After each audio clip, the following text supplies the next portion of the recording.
मराठी मातृभाषा चॅनलवर आपले स्वागत। आज आपण छत्रपती शिवाजी महाराज यांच्या जयंतीनिमित्त सोपे व सुंदर भाषण पाहणार आहोत। शिवरायांचे 8वे रूप, शिवरायांचे 8वा प्रताप, शिवरायांचा 8वा साक्षेप। भूमंडळी,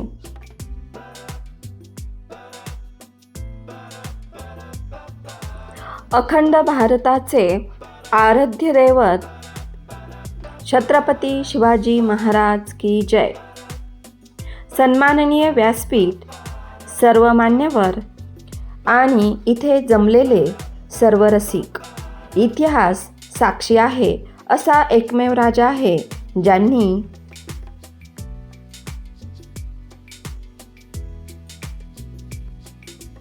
आपल्या मुठभर मावळ्यांना सोबत घेऊन स्वराज्य निर्माण केलं आणि ते टिकवलं। एकेकाळी हिंदुस्थानात परक्यांचे राज्य होते, गुलामगिरी होती। मुघल आपल्या मराठी सैनिकांवर अत्याचार करत होते। अनेक स्त्रियांवर अन्याय होत होते। संपूर्ण जनता अन्यायाने पिळवटून निघाली होती। अशा काळात तो दिवस उगवला ज्या दिवशी हिंदवी स्वराज्याचे संस्थापक छत्रपती शिवाजी महाराजांचा जन्म 19 फेब्रुवारी 1630 रोजी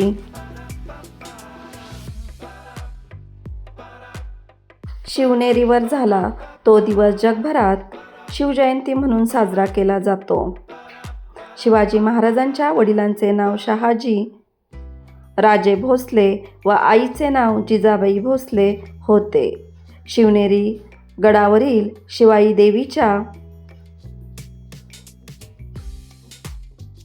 नावावरून त्यांचे नाव शिवाजी ठेवण्यात आले।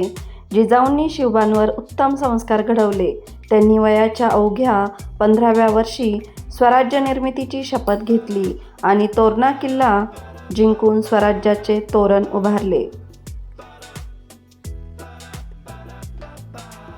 शिवाजी महाराज फक्त राजे नव्हते, तर ते एक युगपुरुष होते। 6 जून 1674 रोजी रायगडावर शिवाजी महाराजांचा राज्याभिषेक झाला। स्वराज्याचे तोरण गड आला पण सिंह गेला। प्रतापगडाचा पराक्रम, आग्र्याहून सुटका, शाहिस्तेखानाची फजिती असे अनेक प्रसंग त्यांच्या पराक्रमांची व अजोड कार्याची माहिती सांगतात।